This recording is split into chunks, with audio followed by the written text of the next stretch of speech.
Hello and welcome to another episode of For Zion's Sake, the CUFI UK podcast. My name is Alex and I'm joined here by Des.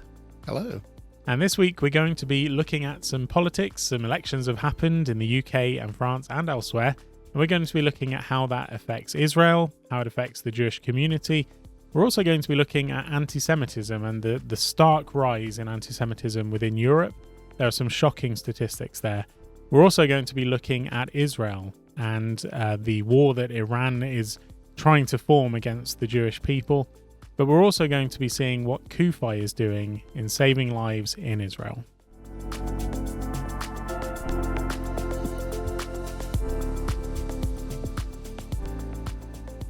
So Des, welcome back to the podcast. Obviously Alistair is away this week, so you're taking on his role. And, yes, I am. yeah. But yeah, it's good to have you back. We're going to be talking about a number of different topics, but starting with politics. And so the boring, boring subject, politics. Yeah, but we try to avoid it, but it's there all the time, isn't it? Exactly. But yeah, two big elections have taken place. First one obviously was the UK, and then France shortly after that. So UK elections, we obviously were letting people know about all the different parties, their manifestos, where they stood on Israel. And now we know who is in power. So actually it doesn't really matter too much about, all the different types of things. Actually, we're focused now on Labour, who have the majority, and they are the ones who will be affecting the UK-Israel relationship. And it's up to them to hopefully maintain that. So how do you feel, about the elections? Well, I'm one of those sad people who stayed up until 5 a.m. to actually see what the results of the elections were, Actually, I found it one of the more fascinating of all the sort of election campaigns and so on. Yeah. But the results, the way they came in, was quite interesting. Obviously, a massive change, massive shift from Conservative to Labour, and a few other extras as well. Lib Dems gained extra seats. But no, it was a really fascinating evening and fascinating results. I mean, clearly Labour have been in opposition for a long time, and they've been clearly keen to get going. And so we've seen quite a few actions in the last few days. Yeah. But main areas, obviously, we're interested in how they're going to relate to Israel. Yeah, that's right. And there are some definite changes, I think, with the way the Conservative government was and the way Labour is. And so I'll just run down a few things which are noted as changes from previous policy. So, first of all, just before the election happened, the UK government under the Conservatives was actually challenging the ICC, the International Criminal Court. So they were challenging their jurisdiction over Israel and over the attempted sort of, arrest warrants against Netanyahu. False claims against Netanyahu. Yeah, that sort of thing. And so the Conservatives were actually looking to question that because the Conservatives were arguing that the ICC does not have jurisdiction over Israel. Well, that challenge has actually been dropped by Labour. So Labour isn't doing that. They're just progressing that. Yeah, so they're not defending Israel as well as we would hope in that regard.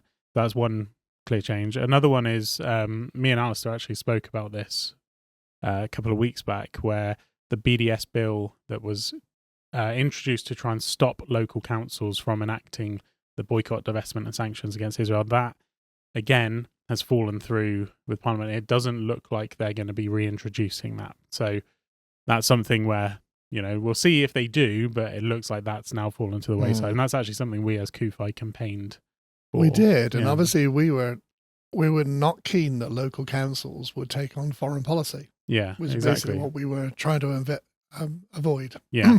And exactly. Clearly what's happened is even within the elections, we've seen some of that. We've seen a few independent MPs elected on a stand of Gaza. Yeah. Which is obviously a foreign policy issue. And yet elections in our country are meant to be constituency based. Yeah. You as an MP, you're meant to be representing your constituents on local matters at national level. Yeah. Here we have now several independents, including Jeremy Corbyn, who actually have Gaza as one of their sort of key issues. Yeah, yeah. So it's foreign policy at local level. Yeah, exactly. And it does actually show a shift, I think, there was the BBC reporting actually that when there was a Muslim majority area, they actually saw, I think it was a 10% drop in votes from Muslims towards Labour based on the Gaza policy. So actually Labour lost ground in certain areas. Yeah, she because lost of a couple of seats on that basis, Yeah, exactly. And so obviously one of those was Jeremy Corbyn. He won his seat in Islington North, and he won it quite comfortably, actually. And there was concern from Corbyn's campaign that people were getting confused, thinking he was still Labour. And they were sort of saying before the election results, they were worried that a lot of people will be voting Labour thinking they're voting for Jeremy Corbyn. But the reality is the opposite happened. Oh, yeah, the reality is people they had voted to what worry they about. thought was Labour, but actually were voting for Jeremy Corbyn thinking he was still Labour. Yeah, and that's the thing. I mean, I think Corbyn has a big enough name where people just saw his name and voted for him because he's been their person. And actually, you know, with politics, unfortunately, there is a lot of people who are voting who are unaware of, you know, what they're voting for in a way. And actually, some of them may not have even known he had left or known there was a debacle there. They would have just sort of voted for him because they like him as their local MP or whatever the situation is. But clearly as well, you know, they saw him as the pro-Gaza, pro-Palestinian candidate, and so therefore they voted for him. So, yeah, I think it is interesting in that. I mean, when it comes to some other things, other sort of changes from Labour, I think they're now calling for an immediate ceasefire, which is, I think with the Conservative government, they weren't exactly calling for an immediate ceasefire. It was more of a standing by Israel and you know, pressuring Hamas to, you know, to agree to a ceasefire, but they weren't calling for an immediate ceasefire. And I think that is now something which Labour is a bit more forceful on, wanting an immediate ceasefire. Yeah, but I think they're still calling for the release of the hostages. Oh, yeah, absolutely. So in that sense, the two are still linked. Yes. And obviously Israel is saying they won't do a ceasefire until all of the hostages are returned. Yeah. And I think that's one of these things where this is like a subtle change, which isn't really much of a change in a way, because, I mean, with that, Keir Starmer has said, you know, he is fully against Hamas. He fully stands with Israel's right to defend itself. Yeah, rightly so. And so I don't see it really as a big shift. I think it's more they're just emphasizing that they want to see a ceasefire. I don't think they're necessarily putting pressure on Israel for a ceasefire. I could be wrong there, but I'm not. I think they have quite a few other issues they're trying to deal with on day 1 to 5 or whatever we are now. There's a lot of issues that they've taken up. And it's all new to them. Yeah, exactly. Another thing they have discussed is planning to reinstate funding to UNRWA. So that's something we actually we're not so keen on in terms of the fact we think as an organisation we can see the problems with UNRWA. UNRWA has been a vehicle for Hamas to carry out attacks against Israel. For example, they've used UNRWA schools, UNRWA facilities to do that. UNRWA staffing. UNRWA staff were Hamas terrorists. So there is a big problem with UNRWA, and we would like, as an organisation, to see UNRWA reformed before, UK funding goes back to it, because UNRWA has failed to separate itself from Hamas.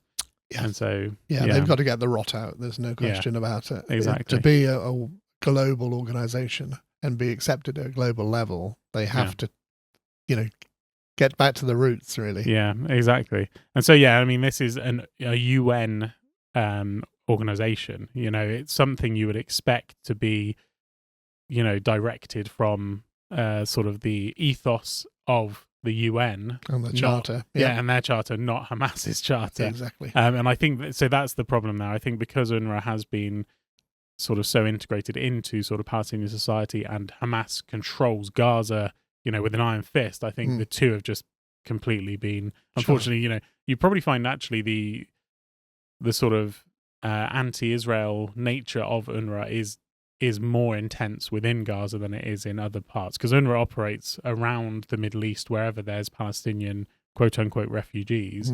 And so I do think this is probably a more of a Gaza-centric thing, but at the same time, UNRWA has also approved textbooks for schools to all different, schools around the network which have been anti-Israel. So I do think there's reform there needed.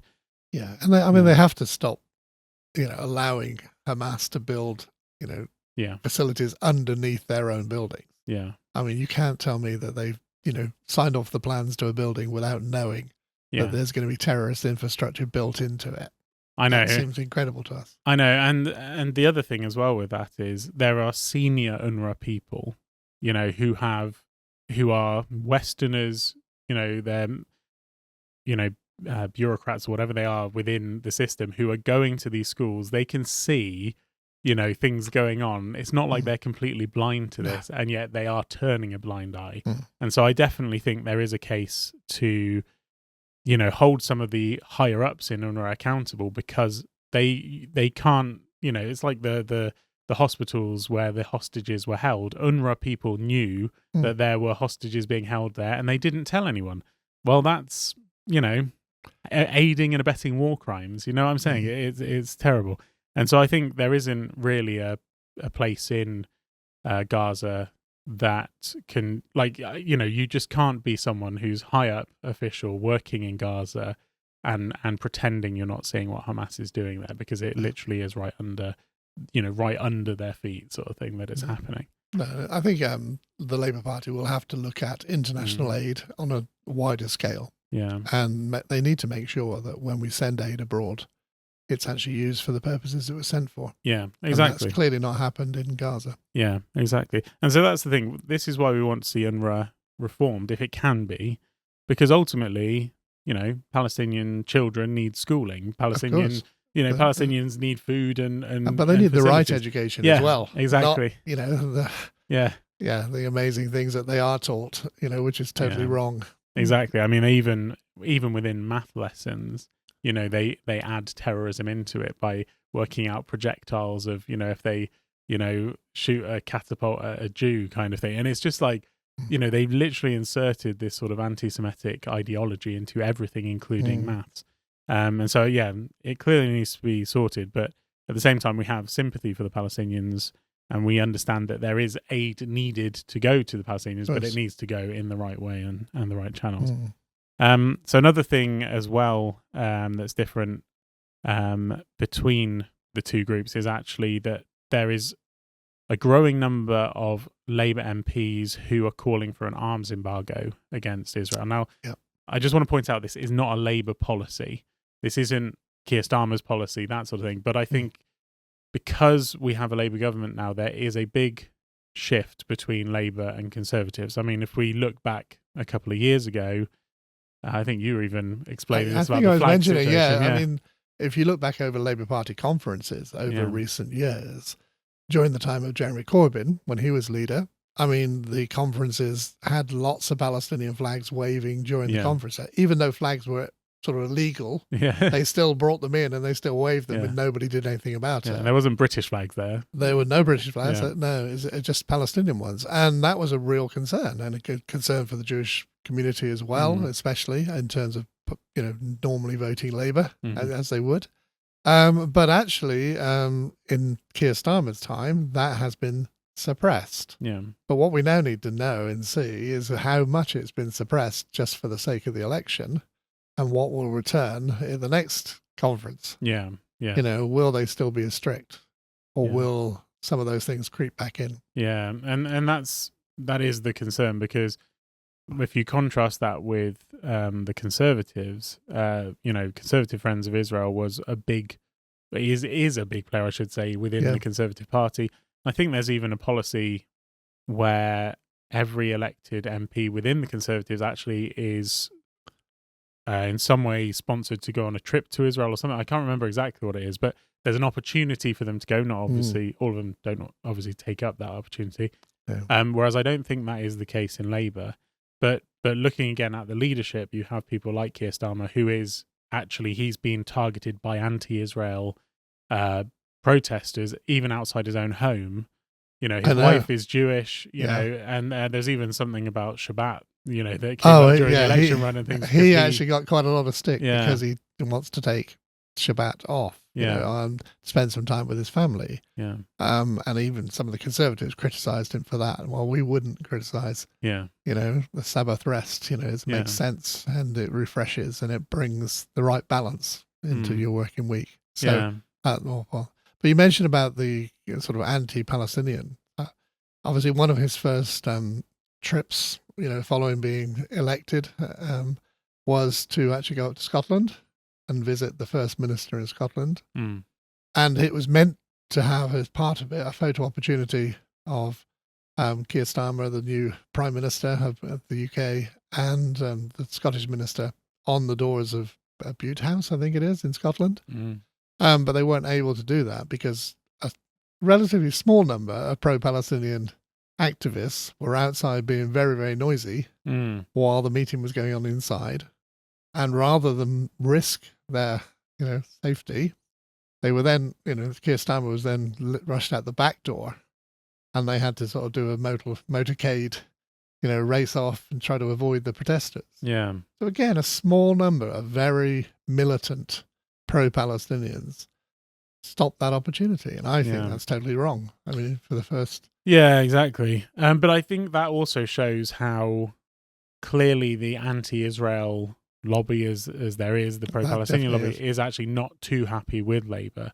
So even though we are clearly, from some of these things, we are seeing a shift that we would definitely see as negative from CUFI's perspective, and we would prefer, we'll be lobbying the government to make sure that they stand with Israel, and we'll be challenging some of these things we're talking about in the weeks and months ahead.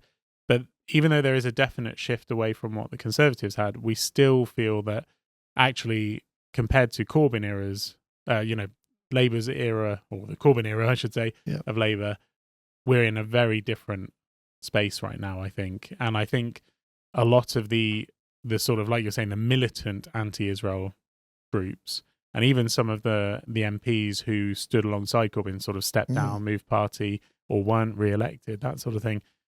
And so I think, hopefully under Keir Starmer there can be, even though it may not be as pro-Israel as it was, it will still be at least, favourable towards Israel. Yeah, I hope so. I mean, I used to say that when it came to the sort of the conferences, when it came to the Conservative conference, there was all these sort of side activities going on.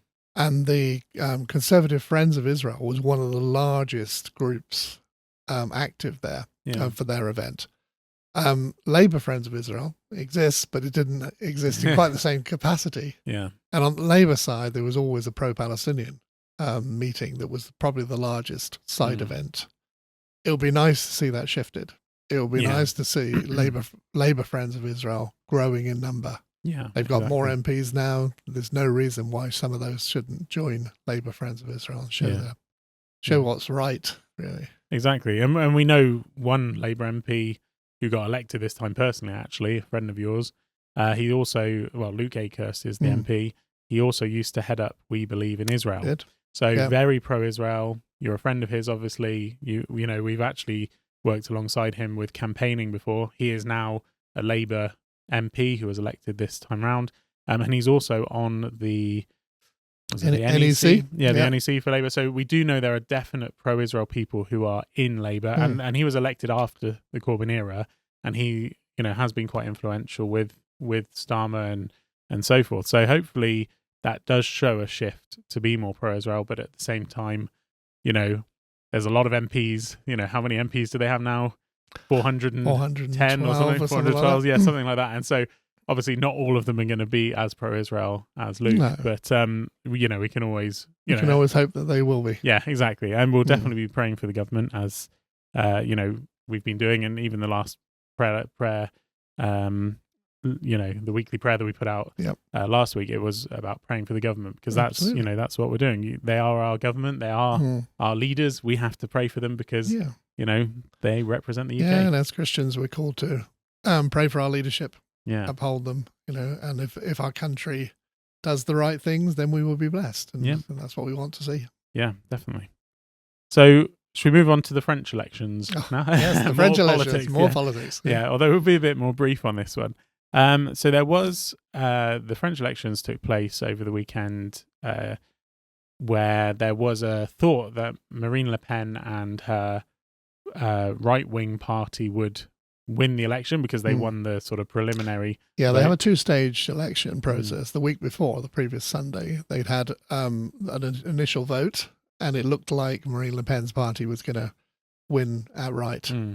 But that wasn't the case. Actually, France swung left. So so with Macron, centrist, but maybe left-wing centrist sort of thing, kind of on Labour's sort of angle, I'd probably say, although I don't know too much about French politics. So, but anyway, so instead of swinging from the right, they swung to the left. And so there was concern from the Jewish community. The chief rabbi of Paris actually put out a sort of warning saying if Marine Le Pen wins, then, France is finished for the Jews, right? And so I think he was saying that in a way which was warning against extremism on the right and warning the Jewish community.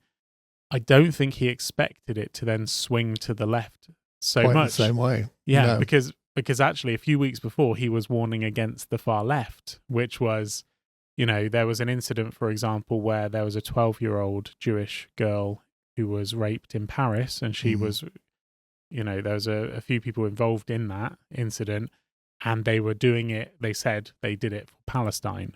And so it was definitely a politically motivated attack on this girl.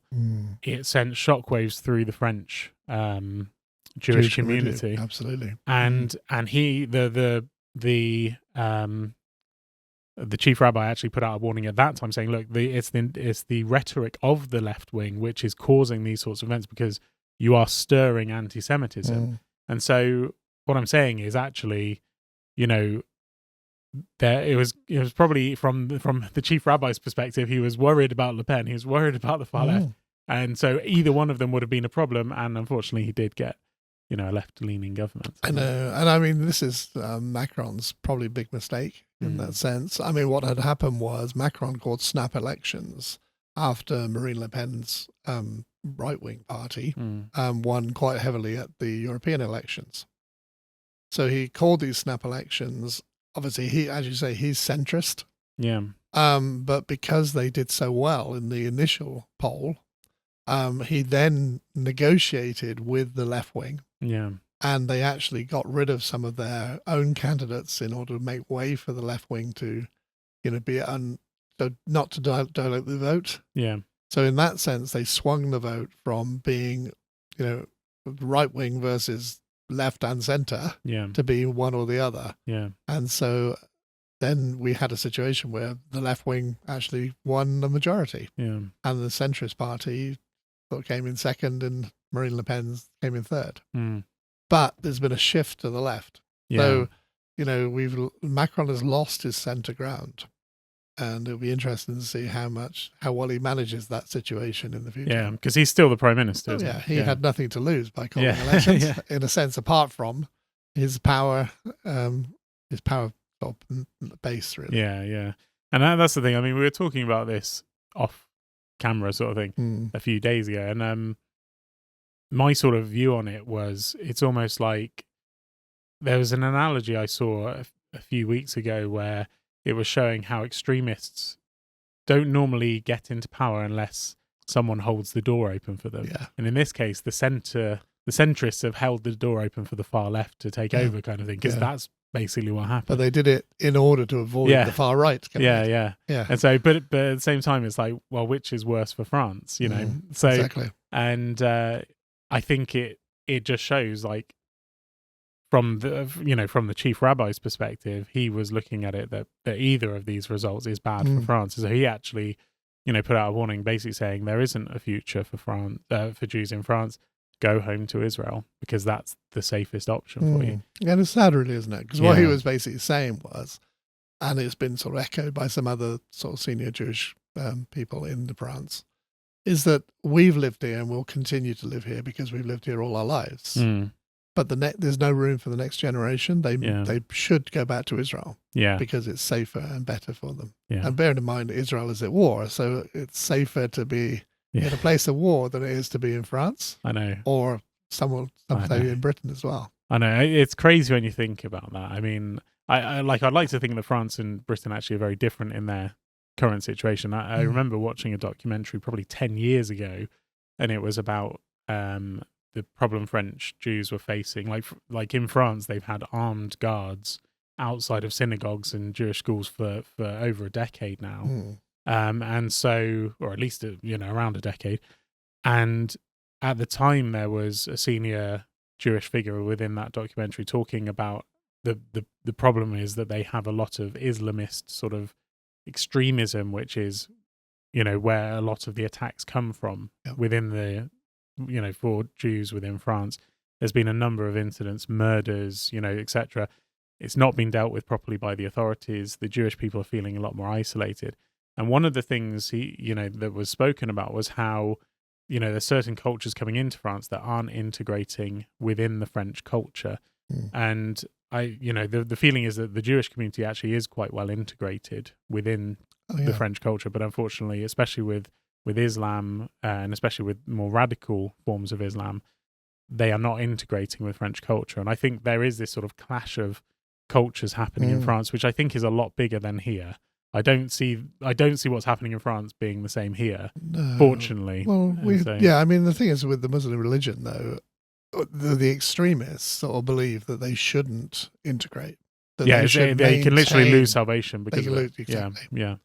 And so that's a challenge for any country. Yeah, exactly. Because if you're taught and you believe that if you go to another culture and you adopt their culture, you will literally not go to heaven, you're not going to adopt. You're going to maintain your religion. And so, you're going to maintain that ethos that's within that religion that says we need to take over. Yeah, exactly.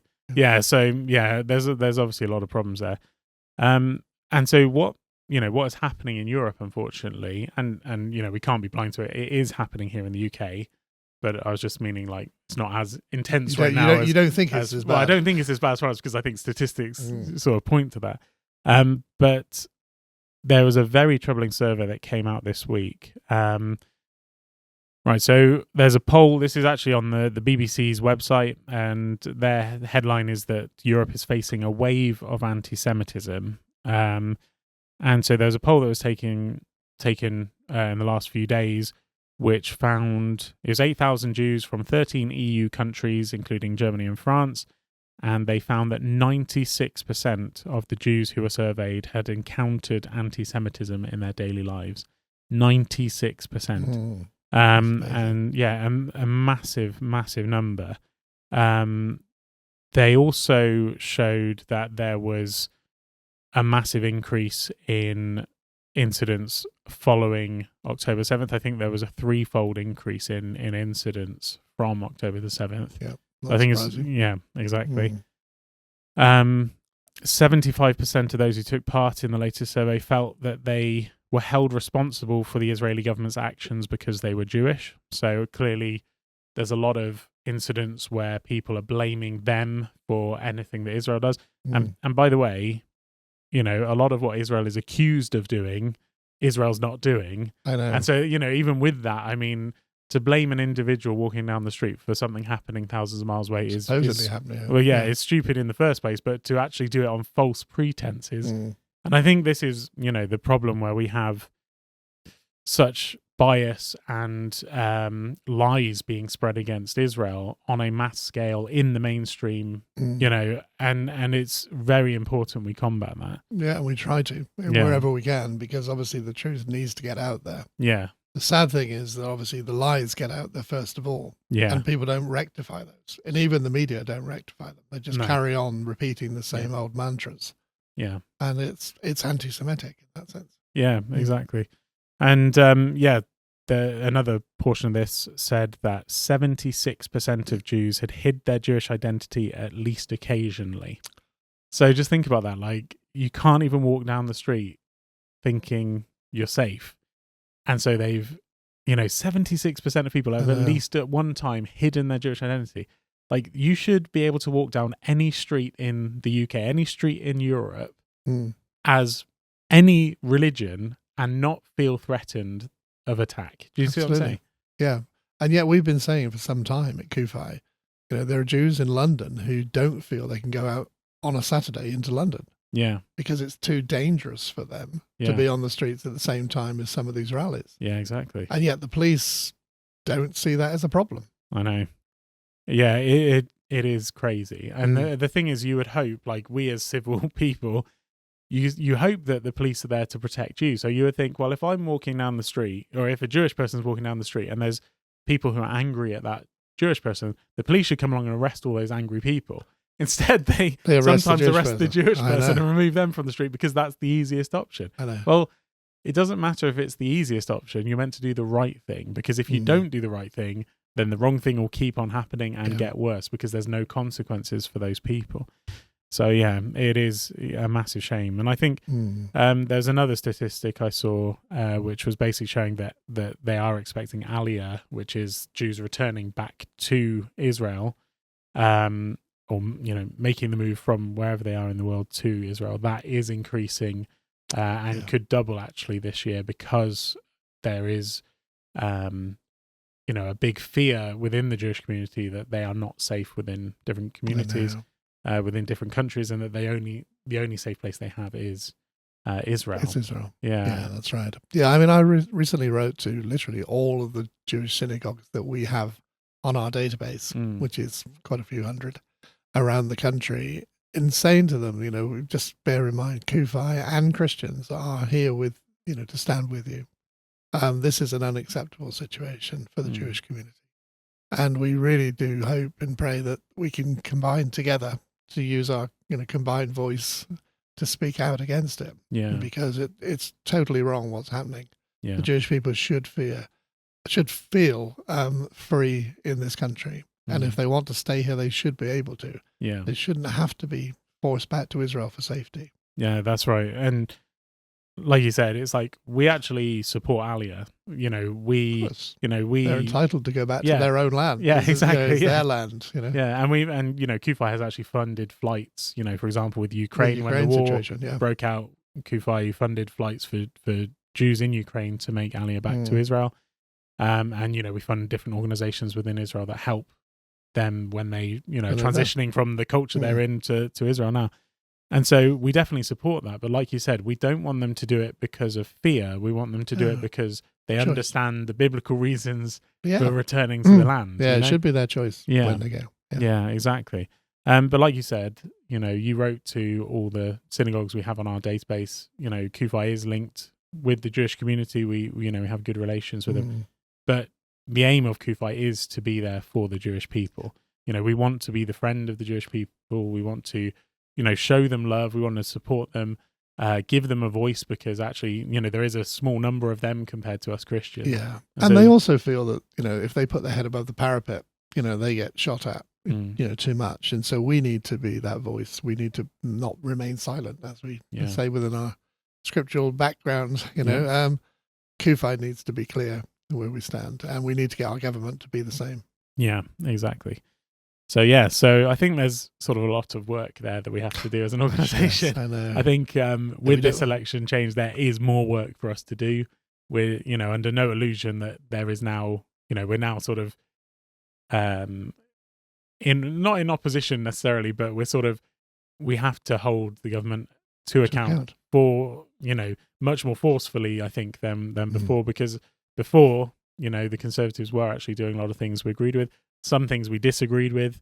There's policies actually that are very similar between Labour and the Conservatives when it comes to Israel and recognition of a Palestinian state, things like that. But when it came to sort of, standing up for Israel on the world stage sort of thing, the Conservatives were a little bit better than I think Labour will be. Still not as good as we had hoped, obviously, for Conservatives. But I believe Labour can do better. Yeah. And it may be a bit of education needed on some of their MPs, but there's no reason at all why we shouldn't stand with Israel as a country, as politicians. There's so much to be encouraged by for what happens in Israel. It's a vibrant democracy, and although it's at war, and nobody likes to see that war going on because innocent civilians on both sides are being harmed, clearly we shouldn't reject them, because they're standing up against terrorism on our behalf. Yeah. And let's be clear. I mean, the type of terrorism, the foundational elements of what they're fighting is the same as we have here. Yeah. And if they don't fight it for us, who will? Yeah, exactly. And like you're saying, with those terrorist groups that are against Israel, they see Israel as the first target. The first. They often say, Israel. Well, Iran says Israel is the little Satan and America is the big Satan. Well, they also see the West as well. Oh yeah, we don't get a free pass in this. Exactly. I mean, they burn Israeli flags, they burn American flags, and quite often there's a British flag there. We're third in line in terms of the hatred that they have, and yet we try and appease this hatred, and it's not working. The snake, don't do it. Yeah, exactly. And I think that's the thing. I mean, maybe I sort of wasn't making it clear before. And I kind of think back, like there were many times during the Conservative government where I think we all here at Kufi were sort of like, what on earth are they doing? Why are they not standing up for Israel more? But I think under Labour it's going to be even worse sort of thing in that regard. But at the same time, I don't want to paint a picture that it's terrible. I think there are definite things that need changing with Labour, but there is also hope. Like you said, there is hope that actually, the Labour government will be a good friend of Israel, and we will do everything in our power to ensure that is the case. But now moving on, I think to Israel itself, the land where Jews are returning to. Like you said, it is a land at the moment that is at war. It's got problems, obviously with the Gaza border, the Gaza situation there that it's dealing with. It has Hezbollah in the north. It has the Houthis further south than Hamas as well. And all of these are connected with Iran, the Iranian regime, which seeks the destruction of Israel. They also actually had an election where they elected a quote-unquote sort of moderate. And so, but we have to also bear in mind that the person who handpicks the delegates, I think it's 6 people get to be voted for, and Khamenei, the head of the snake, the Ayatollah of Iran, he is the one who selects those 6 individuals. So even if there is one who's moderate, well, he's still under the control of Khamenei. It's not a democracy there. They have the illusion of a democracy, and people can vote for a candidate while they're voting for 6 bad options. It's not, there isn't anything good there.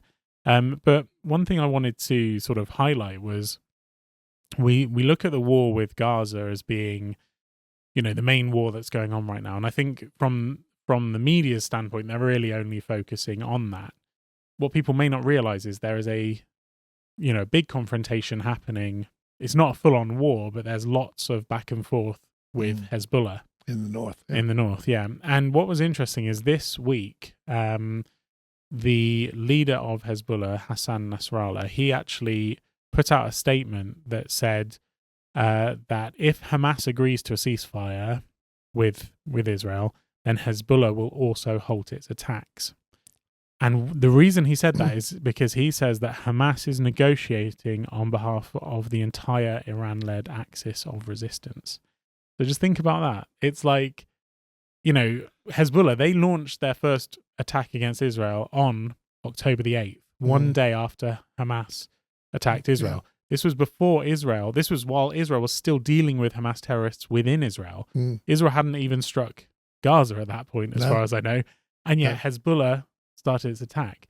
And I think it shows like the fact that, the axis of evil, the axis of resistance, I should say. Well, it is an axis of evil. But the axis of resistance, as they call it, is, the Houthis, Hezbollah, Hamas, the IRGC, etc., etc. All Iranian funded. All Iranian backed. And it just shows like this war against Israel is led by Iran. Absolutely. They all admit it.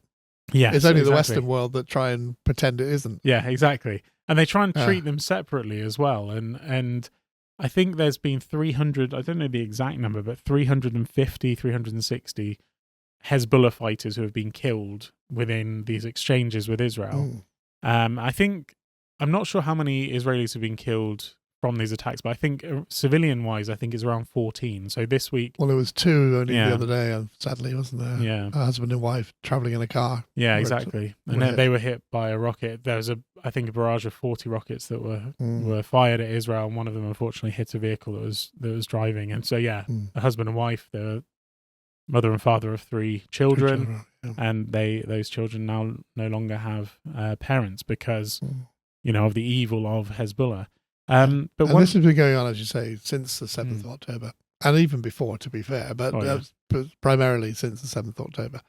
And there's been thousands of Israelis have had to move away from their homes. They're currently, you know, sort of not able to go back there because it's not safe. Yeah. And as you say, Hezbollah seem to be doing everything they can to attack Israel, but just keeping it below a threshold where Israel doesn't, you know, turn into a full-scale war. Yeah, exactly. So they're playing cat and mouse games at the moment. Yeah, and it's definitely heating up, but like you said, it's not. I don't think they want to engage in a full-on war. And I think because there is a chance of a ceasefire as well with Hamas, I think Hezbollah has to sort of, you know, they all have to sort of play these games. And I know, you know, Iran, you know, they've got the big chessboard and they're moving the pieces they need to, sort of thing. But one really interesting fact about Hezbollah is that they actually have a website which lists every martyr, as they call it, every fighter that they have that died. So actually, you know, it's not us saying, oh, these are Hezbollah terrorists. It's Hezbollah themselves saying, these are our terrorists and we're proud of them. But one of the things they actually say is, on the website, it keeps saying, and after every death, it says, he was martyred on the road to Jerusalem. And I just thought that was a really interesting sort of thing, because it shows their intention is to take Jerusalem. Yeah, interesting, isn't it? Yeah. So whenever you see, you know, people like the Hamas leaders, the Iranian leaders, Hezbollah leaders, whenever these people are giving speeches, they always have the Dome of the Rock, the Golden Dome in Jerusalem. They always have that as their backdrop. And the aim is they want to take Jerusalem for themselves. And, you know, they want to destroy Israel, wipe Israel out. There is a definite plan from these people, which is an evil plan, which goes against the Bible, goes against, you know, God's word, where he says that he will judge nations that try and divide the land, which is what, unfortunately, our nation is doing and what the other nation is doing. But also anyone who tries to wipe out Israel so that Israel will be remembered no more, you know, they will have an even greater judgment upon them. And so, you know, it's like, what I'm trying to say is this is a spiritual war. This is a battle for Jerusalem that is going on. And yet it's now engulfing sort of all nations, because there is, you know, rising anti-Semitism, rising hatred. Wherever the Jews are in the world, they're feeling under threat. They're feeling that they have to go back to Israel. And when they're going back to Israel, I mean, one of the things, I think it was Yasser Arafat who said, you know, bring all the Jews back to Israel so that we can, you know, once they're all in the same place, it'll be easier to kill them, sort of thing. Right, yeah. And certainly that's almost certainly Iranian view of getting a nuclear war. Warhead, you know? And the West has allowed them to nearly achieve that target. I know. You know, within months of achieving it. Yeah. A crazy situation. I know. Where, I mean, so in one sense, you could argue that even in Israel, the Jews are not protected and not safe because Iran is getting close to a nuclear weapons. That said, we have a belief, because as you mentioned, it's a spiritual battle. Yeah. And we believe that God will protect them. And God will protect Israel from anything that comes against them. And we've read the end of the book, haven't we? Exactly. And we know that God has a stronger weapon than a nuclear weapon, and that's him. So, you know, and he will defend his people, as the Bible says. And so I think, it's like when you look at all these things, it is sort of showing the need for us as Christians to be aware, to be watchmen, you know, to understand that, you know, we may, you know, there may be people watching this who aren't in the UK, for example, that are watching from different countries where that country may already be anti-Israel, may already not be protecting the Jews. And, you know, regardless of where we're at, we understand, we know the world will turn against Israel. We know that there will be growing animosity against the Jewish people. But it doesn't matter where our government stands. We have to stand with God. Our hope is in God. Absolutely. You know, the God of Israel. And so, you know, even if we got a far left-wing pro-Hamas government in, for example, we would still be doing what we're doing and still, you know. No, we have to. I mean, there will always be a remnant who see the truth and see the writing on the wall, in a sense. You know, it's like sons of Issachar, seeing the times that we live in. And we have to speak out, and we have to speak out truth. Yeah. And challenge that, because we're challenging an ideology that wants to take over not just Israel and Jerusalem, but the whole of the nations. And that ideology, that radical form of Islam, is, hell bent on it. Yeah, exactly. And, we need to stand up and recognize it. Yeah. We're not saying all Muslims have that view, but there are radical elements within it that really, are causing harm all across the world. Yeah. The level of persecuted Christians around the world because of that radical ideology. Yeah, exactly. Yeah, I mean, the persecuted church is something we haven't even touched on. No. But that, it's still that's a big issue that, the world again is ignoring, because it's God's people again being attacked, and the world doesn't seem to care because they're not being led by God. As long as it doesn't affect them, they think they're safe. Yeah. But, eventually the crocodile will come for them. Yeah, exactly. Yeah. Well, one of the ways we're getting the truth out is through our Torch magazine. So obviously people can see Torch magazine in front there. So the latest issue of Torch issue 25, is now available. Do you want to... I'm just going to just have a quick look at it here. Yeah. The Battle for the Truth, it's called. Yep. And it is. And we have two main articles: Understanding the Propaganda War and Debunking Replacement Theology, at the start of a new series that we've put into the Torch. Yeah, exactly. But other articles too, of course. Yep, lots of other articles. And so if you do want to get hold of a Torch, they are free. So if you live in the UK, you can receive it by post or by email. If you live around the world, it's available online. Just go to www.cufi.org.uk/torch.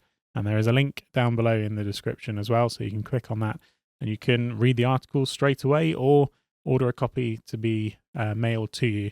And if you are already on our mailing list and you do receive the Torch, it should be with you, in the next week it should be with you. Yep. So they've already left the building, but hopefully they'll get to you soon. Torch has left the building. Yeah, Torch has left the building, yeah. Yeah, absolutely. Yeah. But we have lots of articles there. Quite a lot of reading, interesting facts and figures and information. So make sure you get a hold of them and read it and take time over it and then share it. Yes. That's the other thing. The facts and the information that are there to be shared. Yeah, we want the message to go wide. Yeah, and if you want some for your church as well, just let us know, because we do send multiple copies to a number of churches and things. And as well, if you do want to help support the spreading of the truth, we do invite people to donate to Kufi. So you can do that by going to www.cufi.org.uk/donate. You can donate to the work of Kufi, donate to support our Torch magazine. But as we said before, there are other ways in which we help Israel and the Jewish people. We spoke about, obviously, with Aliyah beforehand. But there's something else as well we've just done recently, which... Oh, yeah. Well, recently we were able to send a sizable donation to Christian Friends of Magen David Adom, MDA. And when I sent I sent an email to them saying that we've sent this donation, they replied, and let me read this out to you. Thank you so much for the news about your donation. Earlier today, we had agreed on our next project, an MICU, Mobile Intensive Care Unit, or Yellow Ambulance, as we would see it, for the Gaza border area. And the news about your donation was like the smile on the face of God upon our decision. Wow. So our donation probably helped kickstart them along a path that they were already going on anyway. But it's neat when those things happen. Yeah, definitely. We try and, prayerfully consider where we give our donations to. I mean, obviously the majority of our donations fund our work, but we do try and work with others who are working in Israel as well. Yeah. And MDA is one of those. Yeah, that's right. And so, Kufi supporters who have donated have helped to help that mobile intensive care unit, which is going to be saving lives, and we've helped many different projects in the past. MDA is one of them. But there's a lot of things that we can do as an organization to actually help, help Israel, help the Jewish people, help save lives in Israel. But obviously we do need support in order to do that. Absolutely. But obviously one of our main efforts as well is just spreading the truth, because we want as many Christians as possible to understand the truth about the Bible, to understand the truth of God's word. And once they have that revelation, then they are, on fire for God, on fire for Israel. And they really do see, how much love God has for the Jewish people. And once you get hold of that, you can't help but love them either. No, and hopefully the resources we then produce, like the torch and other information, helps them and encourages them along the path. Yeah. Standing for Israel can be quite isolated sometimes. You feel you're up against the majority. But actually, with God on our side, we have the majority. Yep, definitely. Yeah. And there's also, there are tens of thousands of Christians in Britain who are standing with Kufi, standing with Israel.